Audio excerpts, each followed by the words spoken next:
فرض کیا گیا ہے ویسے ہی تمہارے اوپر بھی اس روزے کو فرض کیا گیا ہے. ٹھیک ہے, اور بہت ساری چیزیں, لیکن اللہ نے ہر ایک چیز فرض نہیں کی. جو اہم چیز تھی, جو اہم پیغامات تھے, وہ اللہ نے ہم تک پہنچائے ہیں. یعنی یہ اتنا اہم مرحلہ تھا روزہ ماہ صیام کہ اللہ نے پچھلی امتوں کے اوپر بھی فرض کیا, اور ہم محمد مصطفیٰ صلی اللہ علیہ وسلم ماہ مبارک فرض کیا ہے. اب اس کی اہمیت اور فاضلیت کو سمجھیں آپ کہ یہ روزہ, پھر اللہ نے اس کا مقصد بتایا. یہ روزہ ہم نے تم پر فرض کیوں کیا ہے, کس بنا پر کیا ہے. لعلکم تتقون, تاکہ تم متقی بن جاؤ,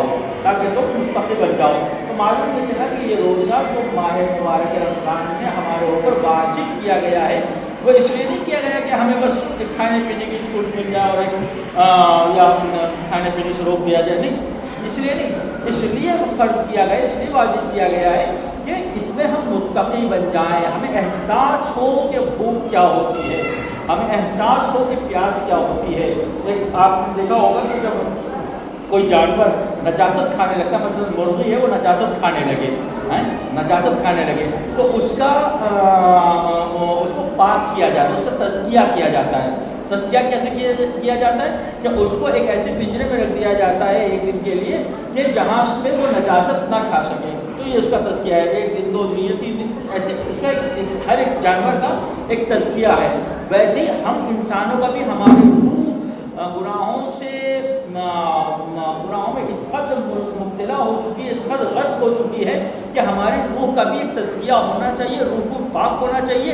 اس کے لیے خداوند متعال نے اس ماہ مبارک رمضان کے روزے کو ہمارے اوپر فرض کیا ہے. صلی اللہ علیہ وسلم.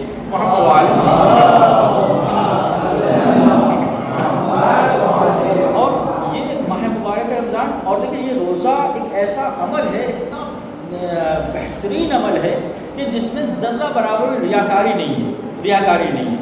ایک انسان ہے, روزہ ہے تو روزہ ہے اس کا, اور نہیں ہے تو پھر نہیں ہے. وہ روزہ ہے تو ہے, نہیں ہے تو نہیں ہے. میں کھڑا ہو گیا یہاں پہ نماز میں دھوکہ دے سکتا ہوں, آپ کھڑے ہو کے نماز میں دھوکہ دے سکتے ہیں, آپ کسی اور چیز میں دھوکہ دے سکتے ہیں, لیکن روزے میں دھوکہ نہیں دے سکتے. چونکہ روزے میں تو انسان کو خود اور اس کا اللہ جانتا ہے, میں اور میرا خدا جانتا ہے. میں آپ کے سامنے ٹھیک ہے نہیں کھاؤں پیوں گا, کونے میں گیا, گھر میں گیا, کیا کھا رہا ہوں کیا پی رہا ہوں آپ کو کیا خبر. یہ تو بس میں جانتا ہوں, میرا پروردگار عالم جانتا ہے. اتنی عظیم عبادت ہے کہ اللہ نے اس عبادت کے لیے یہ کہا ہے, یہ جملہ کہا ہے اللہ نے کہ اس کا اجر میں جانتا ہوں کہ مجھے اپنے بندے کو کیا عطا فرمانا ہے. اس روزے کا اجر جو ہے وہ خدا کے نزدیک ہے, خدا عطا کرنے والا ہے آپ کو. تو اور وہ کیسا اجر دے گا, تو وہ بے حساب اجر ہوگا. ایک انسان میرے یہاں مزدوری کرنے آیا, اس سے پہلے طے کیا کہ بھائی صاحب میں 500 روپے لوں گا یا 500 روپے لوں گا. میں نے کہا ٹھیک ہے بھائی, 500 روپے دے دیے میں نے. ایک صاحب کو میں لے کے آیا, انہوں نے کہا بھائی جو بھی آپ کی مرضی ہو آپ دے دیجیے گا. اس نے کام کیا, مجھے اچھا لگا, ہم نے اس کو 1000 روپے دے دیے. اب آپ کہیے میں نے ناانصافی کی اس کے ساتھ, کیا نہیں ناانصافی نہیں کی, یہ آپ کا فضل تھا, وہ اس کی محنت کی اجرت تھی.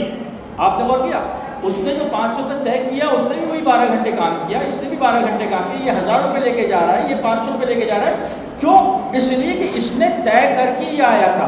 تو جو طے کر کے آتا ہے اس کو اتنا ہی ملتا ہے, اور جو طے کر کے نہیں آتا اس کو اس کے مالک کے فضل بھی ہوتا ہے, اس کا کرم بھی ہوتا ہے.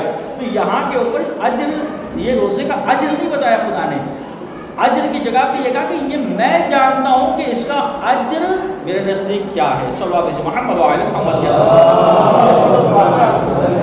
اس بات کو مقدر کر سکوں. آپ بتائیں, میں سوال کرتا ہوں آپ سے کہ ان تمام چیزوں میں جو عبادات ہیں, نماز, روزہ, حج, زکوٰۃ, خمس, اس میں سب سے بڑی عبادت کا نام کیا ہے؟ سب سے بڑی عبادت کیا ہے؟ تو بتائے گا کون سی ہے؟ کیا کہ نماز تو کہے گا, کیونکہ نماز کی حدیثیں ہیں, روایات ہیں. ایک دفعہ چھٹے امام صادق آل محمد السلام کے پاس ابو حنیفہ آیا, اور آ کے بیٹھا, اور بیٹھنے کے بعد کہنے لگا کہ یہ بتائیے مولا سب سے بہترین عبادت کون سی ہے, سب سے بہترین عبادت کون سی ہے؟ اور یہ مسئلہ جو چل رہا تھا, شاید وہ قصر یا ثابت ہو جانے والی, یہ سب اس میں چل رہا تھا امام سے. تو بیٹھا ہو، بیٹھنے کے بعد اس نے سوال کیا مولا سے کہ مولا یہ سب سے بہترین عبادت کیا ہے؟ ہم اور آپ کیا کہیں گے؟ نماز۔ اس نے بھی، امام نے جب اسے سوال کیا کہ بتا سب سے بہترین عبادت کیا ہے، اس نے کہا نماز ہے مولا، سب سے بہترین عبادت نماز ہے۔ کس نے کہا؟ ابو حنیفہ نے۔ جب اس نے کہا کہ اچھا جب نماز ہے، نماز سب سے افضل ترین عبادت ہے؟ ہاں سب سے افضل ترین عبادت ہے۔ تو یہ بتا کہ جب ایک ایام ایسے ہوتے ہیں عورتوں میں کہ وہ ان سے نماز ثابت ہوتی ہے، تو اللہ اس کے بعد پھر ان سے نماز پڑھواتا ہے کیا نہیں پڑھواتا؟ وہ ختم ہو جاتی ہے نماز ان کی، وہ نہیں پڑھتی۔ کہا اگر کسی عورت کا روزہ قضا ہو جائے تو قضا کرے گی کہ نہیں کرے گی؟ کہا بالکل کرے گی مولا۔ کہ یہ بتا کہ جو افضل ترین چیز ہے اس کی تو قضا نہیں کرا رہا ہے، اور جو مفضول ترین چیز ہے اس کی قضا کرا رہا ہے، تو افضل کیا ہوا؟ اب وہ کہنے لگا مولا یہ تو بات صحیح ہے، نماز کی قضا نہیں کرائی اللہ نے، روزے کی قضا کروا رہا ہے عورتوں سے، تو اس کا مطلب یہ کہ روزہ افضل ہے۔ اب مولا نے فوراً کہا کہ نہیں، روزہ افضل نہیں، نماز کی افضل ہے، لیکن میں صرف تجھے بتا رہا ہوں کہ روزے کی اہمیت کو سمجھ، روزے کی فضیلت کو سمجھ کہ روزہ اس مرتبے پہ فائز ہے کہ اللہ نے وہ نمازیں، اللہ نے کبھی بھی سختی نہیں کی ہے، ہم انسانوں کے اوپر کبھی سختی نہیں کی ہے۔ اگر اللہ نمازوں کو فرض کرتا، قضا واجب کرتا، تو وہ تو پڑھتی پلس آج کی جو نماز ہے وہ بھی پڑھنی پڑتی، لہٰذا اللہ نے اس کو ہٹا دیا۔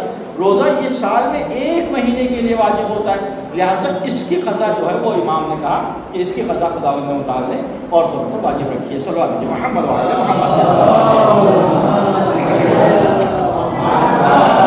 فضیلت کے حوالے سے ہو گئے۔ اب آئیے میں احکام کی بات کروں نماز اور روزے کی۔ یہ نماز، یہ روزہ بڑی اہم فضیلت ہے اور بڑا اہم مرتبہ ہے اس کا، اور اس کی عظمتیں بہت زیادہ ہیں، میں نہیں بیان کر سکتا، لیکن بس اس کی عظمت کے حوالے سے، یہ اس کے مسائل اور احکام کے حوالے سے سن لیں کہ روزہ 9 چیزوں سے ٹوٹ جاتا ہے۔ 9 چیزیں ایسی ہیں جس میں روزہ دار کے لیے وہ 9 چیزیں ایسی ہیں کہ جس سے روزہ باطل ہو جاتا ہے۔ نمبر 1 کھانا پینا، جمع کرنا، قے کرنا، جان بوجھ کر قے کرنا۔ اس میں سے میں سب چیز کی تفصیل نہیں بیان کروں گا، چند چیزیں ہیں جو میں بیان کروں گا، میں جلدی بیان کر دوں۔ کھانا پینا، جمع کرنا، حالت جنابت میں نماز صبح تک باقی رہ جانا، اس کے بعد جو ہے اہل بیت اطہار یا ائمہ اطہار علیہ السلام کے اوپر بہتان باندھنا، بہتان باندھنا۔ مثلاً کوئی حدیث ہے، ہم بہت سارے لوگوں کو ایک بیماری ہوتی ہے کہ یار یہ معصوم نے کہا ہے، امام نے کہا ہے، نقل کر دیتے ہیں۔ بڑا سوچ سمجھ کے کریے گا نقل۔ اگر آپ کو یقین نہیں ہے تو بالکل نہ بولیے، آپ بالکل نہ بولیے کہ یہ امام کی حدیث ہے، یہ قرآن کی آیت ہے، تھی حدیث نبی کی اور آپ نے جو ہے وہ کہہ دیا قرآن کی آیت ہے، غلط ہو جائے گا، آپ کا روزہ باطل ہو جائے گا۔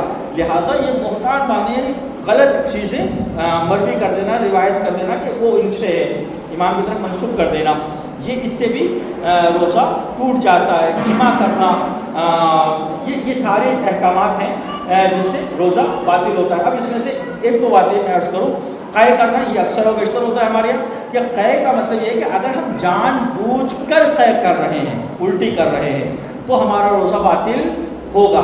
لیکن میں نے اور ڈائٹ ڈیلی رات میں کھائے چلا رہا اور پھر صبح مجھے الٹی ہو گئی اچانک، یہ میں جان بوجھ کے نہیں کیا، تو کیا روزہ باطل ہوگا میرا؟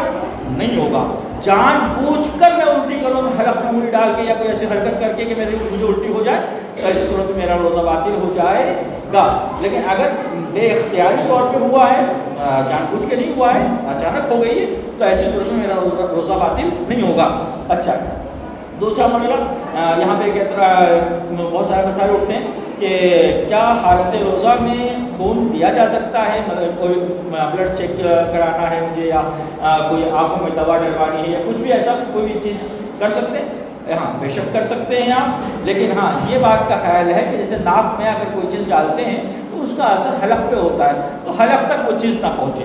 آنکھ میں ڈالنے میں قباحت نہیں ہے، آنکھ میں ڈالنے میں کوئی دوا تو شاید وہ حلق تک نہیں جاتی ہے، لیکن ناک میں اگر ڈالتے ہیں تو وہ حلق میں ضرور پہنچتی ہے، اس کا آپ کو خیال کرنا ہے۔ کان میں ڈالتے تو حلق تک نہیں پہنچتی، لیکن ناک کی دوا جو ہے وہ حلق تک ضرور پہنچ جاتی ہے۔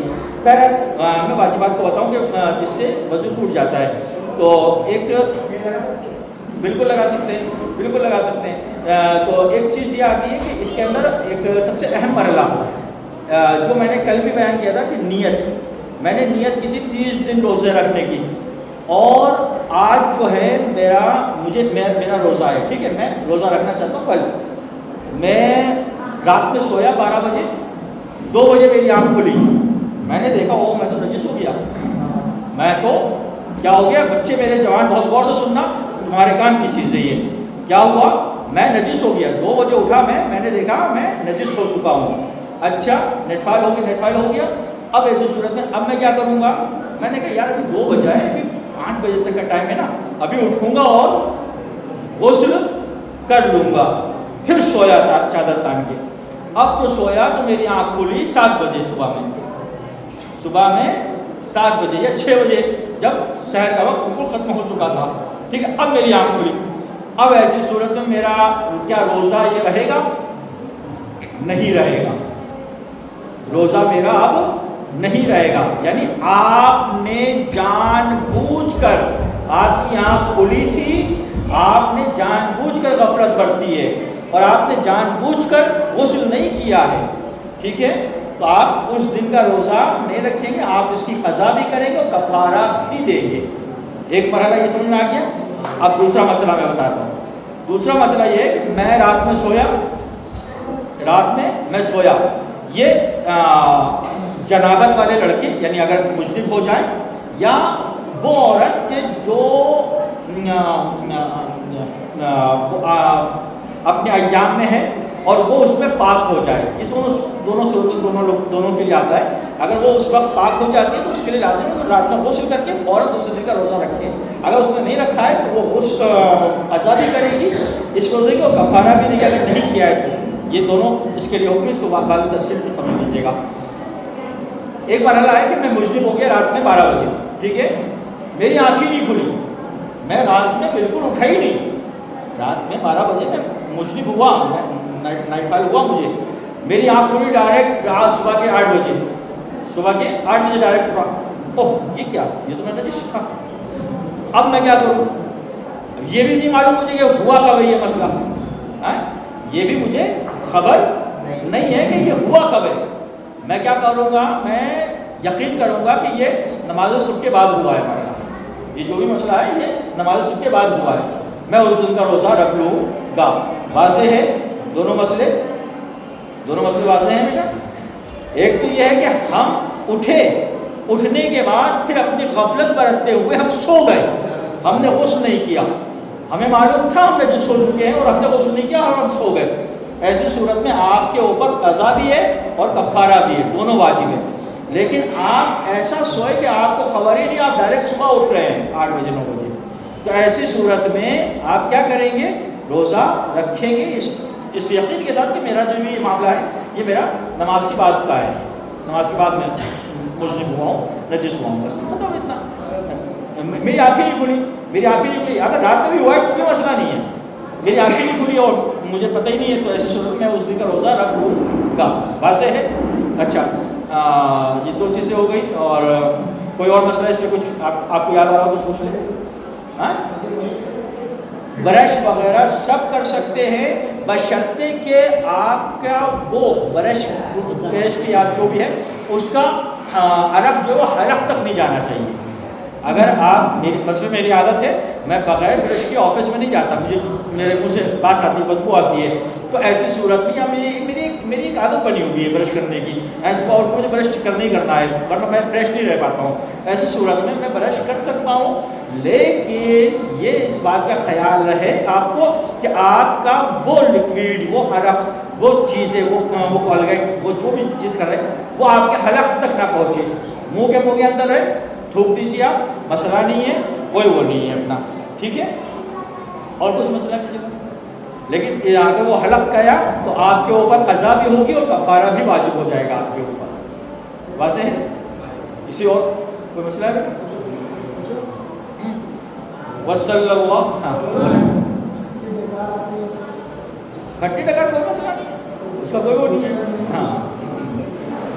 کوئی رسم آپ حضرات تشریف رکھیے۔ آج چونکہ دعائے توسل منگلوار ہے، دعائے توسل ہوگی۔